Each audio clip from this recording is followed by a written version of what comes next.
All right, there was a moment in which I thought President Biden appeared that he was going to be tough on China, calling on the free world to hold the communist regime accountable for their human rights violations at the very beginning of his term. But after President Xi Jinping made threats to the United States in regards to Biden's comments, he appeared to drop the tough guy routine. Biden is already making concessions to the CCP by removing a Trump-era rule that removed Chinese propaganda machines from school campuses across America, which is quite amazing. He did this very quietly, too. So what's next? In fact, I got a little clip here I want to play. This aired during the Super Bowl, or the Super Bowl. It was a four-part series that he did with Noreen O'Donnell. And I want to play that clip. So, Bobby, go ahead and play that clip for me. He's very bright. He's very tough. He doesn't have, and I don't mean as a criticism, just a reality, he doesn't have a democratic small d bone in his body. But he is, the question is, I've said to him all along, that we need not have a conflict, but there's going to be an extreme competition. And I'm not going to do it the way that he knows this, because he's been sending signals as well, then I'm not going to do it the way Trump did. We're going to focus on international rules of the road. Again, that was his interview with Nora O'Donnell of CBS Evening News, aired during the Super Bowl. Joining me now to talk about this is our good friend Gordon Chang, author of The Coming Collapse of China and the Great U.S.-China Tech War. If you want to follow him on Twitter, it's Gordon G. Chang. Gordon, welcome back to the program. Thank you so much, Tony. All right, let me ask you this. He says it's going to be extreme competition. How do you compete with somebody who's cheating? Well, you impose costs. And we heard from Biden campaign officials before the election that they really weren't into imposing costs on China. What they wanted to do was to improve the United States itself. So, for instance, develop our technology and our know-how. Now, that sounds fine, but China steals somewhere in the neighborhood of, let's say, $500 billion worth of U.S. IP each year. So we can't develop our technology. We can't improve our economy unless we impose those costs on China. So there's a lot to unpack from what Biden has said. But I think the most important thing, Tony, is that although sometimes he does talk tough, extreme competition, what we have seen for the 3 weeks from his executive orders and other actions really has been a lot of giveaways to China, and we haven't gotten anything in return. Are you concerned about the path that the Biden administration is currently charting? Absolutely. We look at some of the executive orders, there are no defenses for what he did. So, for instance, President Trump, with an executive order, barred China from supplying equipment to our electricity grid. In other words, that prevents China from committing sabotage. And that's not a theoretical concern when it comes to the grid. Yet Biden, in an executive order, repealed that Trump-era protection. Now, Biden said that he wanted to review what his predecessor had done, and every new occupant in the White House wants to do that. But he should have left the protection in place while he conducted that review, which of course will take months. So there was no justification for repealing the Trump ban. And, we go look through a lot of the other executive orders. There are real concerns with what he is doing. Let's talk about this reversal of what President Trump had put in place to keep the Chinese Communist Party propaganda machine off of college campuses. Yes. Well, that's another thing that he's done recently, and that is to not go forward with that Trump-era ban, which I think is essential because a lot of people talk about the Confucius Institutes, which there are about 60 or so left on U.S. college campuses. There are 500 Confucius classrooms in our secondary schools. And people say, well, these are just language programs. Well, no, they're not, because they also teach culture, and we know that they're not really run by the Ministry of Education, which is really the front. They're run by the Communist Party's United Front Work Department, which is the part of the Communist Party which tries to subvert foreign countries. So really what we've got here is propaganda on our campuses. We can't have, for instance, Reagan Institutes in China. Right. So I don't understand why we're allowing Chinese propaganda outlets on our soil.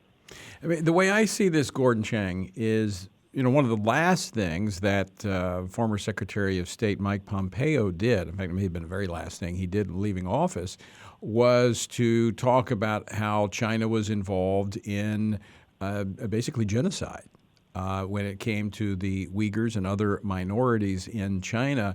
And, of course, that was tossed into the lap of the Biden administration. Initially, they, kind of acknowledged it, but it does not appear that they're going to take anywhere near the hardline approach the Trump administration was taking in calling out China for their human rights abuses, for, as you pointed to earlier, their stealing of U.S. technology. I mean, it looks like they're going to play right into the hands of China. Yes. Well, one of the greatest things from the Trump administration was January 19th of this year when Secretary Pompeo made an official determination that China was committing crimes against humanity, including genocide against its minorities, and he specifically referred to the Kazakhs and the Uyghurs. But it also applies to what China's been doing in Tibet. Anthony Blinken, Pompeo's successor, during his confirmation hearing said that he agreed with Secretary Pompeo, as did Janet Yellen during her confirmation process. But we have yet to see the Biden administration make that official. And I think that when you talk about genocide, we've got to remember that the U.S. is a party to the Genocide Convention of 1948, right, which requires every country to stop genocide. And I don't hear any of that language from the Biden team so far. Yeah, it's going to be very interesting how they deal with that because the evidence continues to come out. You can no longer deny what China is involved in as it pertains to the Uyghurs and other minorities. It was announced that the Biden administration, that he's putting together a Pentagon-run China task force. What do we know about this? What's its purpose? What will they be focused on? We don't know very much about this, Tony. It's a welcome development that the Pentagon is focusing on China because Lloyd Austin, the new Secretary of Defense, was CENTCOM commander when he was in the Army. And clearly, he has very little experience about the Indo-Pacific, which is where the Pentagon should be focused on. So this is a welcome development that they're thinking about it. But the question is, what are they actually going to say about it? We won't know because it's the early indications are that there'll be no public-facing document when the report, when the task force is completed with its work. So we'll just have to wait because this will take a couple months at least for them to come up with something. Maybe they won't even do it until July. Now Gordon, oftentimes we can kind of detect how another country views an incoming administration by the actions that they take. What have we seen from China in the last 3 weeks in terms of their posture internationally and their posture toward the U.S.? The most important indication we had was on January 23 when China's nuclear-capable H-6K bombers simulated an attack on the Theodore Roosevelt Carrier Strike Group when it was in the South China Sea. And that's an indication that Beijing is testing Biden. We should have heard strong words from the president after such a hostile act. Now, it's good that the U.S. Navy has put not only the Theodore Roosevelt, but also the Nimitz Strike Group in the South China Sea right now. They've also conducted some freedom of navigation operations, which are important.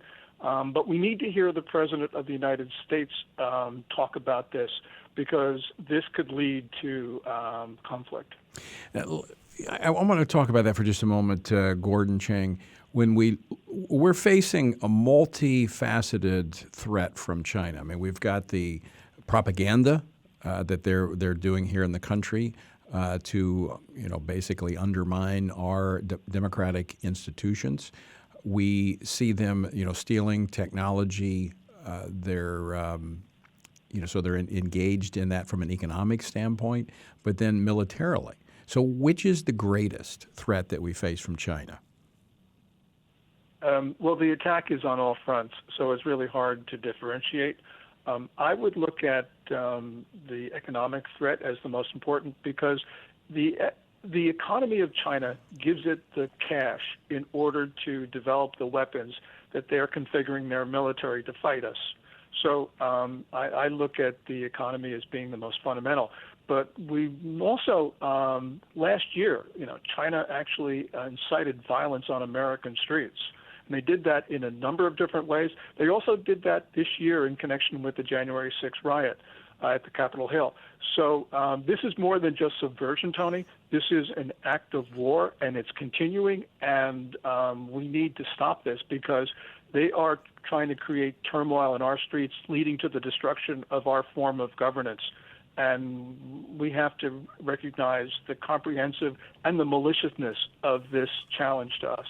Now, we actually had one of our senior fellows who is from China, who is involved in religious freedom issues. His home was targeted in Texas by those connected with China. What do we know about their role on January the 6th? Cardiff University in Britain did a study of China's internet operations, and what they did both before and after January 6th was to encourage Americans to engage in violence, in violent acts. So, and then of course China has then at the same time pointed to the Capitol 6 riot and said this shows that American democracy is failing and the United States is collapsing. And this is a malicious propaganda narrative, which, there's just so many things that one can say about it, but they're trying to destroy our government and destroy our society. So we know that this is the most malicious way that a government can act, short of the use of force. Mm-hmm. I want to go back for just a moment, the few minutes we've got left, Gordon. The economic, obviously, if they don't have the money, they can't ramp up their military, and they're getting that money from American consumers. And I think that's one of the things we've got to think about when we buy products. I mean, we've talked before about the number of American companies, Nike, Coca-Cola, and others, who are connected in some form or fashion to the supply chain using forced labor with Uyghurs. And, so that's one thing we got to be concerned about. But also, when we buy those cheap Chinese products, that's just dollars going into their coffers to build up their military threat against America. Well, it certainly is, and it's also American investment, portfolio investment into the Chinese stock markets. It's also, for instance, we have ancestry companies that use China's services to to create DNA profiles of Americans. So there's all sorts of ways we are shoveling cash into China. And by the way, you mentioned Nike. As Nike lectures us about racism, it was purposefully and knowingly using slave labor to produce its shoes. Yeah. There's a factory in Qingdao in China. This is just beyond words unspeakable. Well, I mean, NBA also falls into that category as well. What we've seen happen is all of this, corporate America, corporate America is just like, the Democratic Party is so filled with hypocrisy. It's astounding. But here's the bottom line for consumers is that we don't have to do business with those entities that, number one, are lecturing us on, as you said, all this wokeness, and then, turning their back on people who are being tortured, killed, and imprisoned. But then these products that are coming from China that are feeding more money into China, look, pay a little bit more, get American made or from some other country that's competing in the market now. And that's what the Trump administration tried to do by getting our supply chains out of China. We need to accelerate that process. We've heard very little from the Biden team since the inauguration. They announced a Buy American program, but that's just a drop in the bucket. And as you say, American consumers are fueling China's military machine. Yeah, and that's where we can take responsibility without the politicians. Gordon Chang, as always, great to talk with you. Thanks so much for joining us today. Thank you, Tony.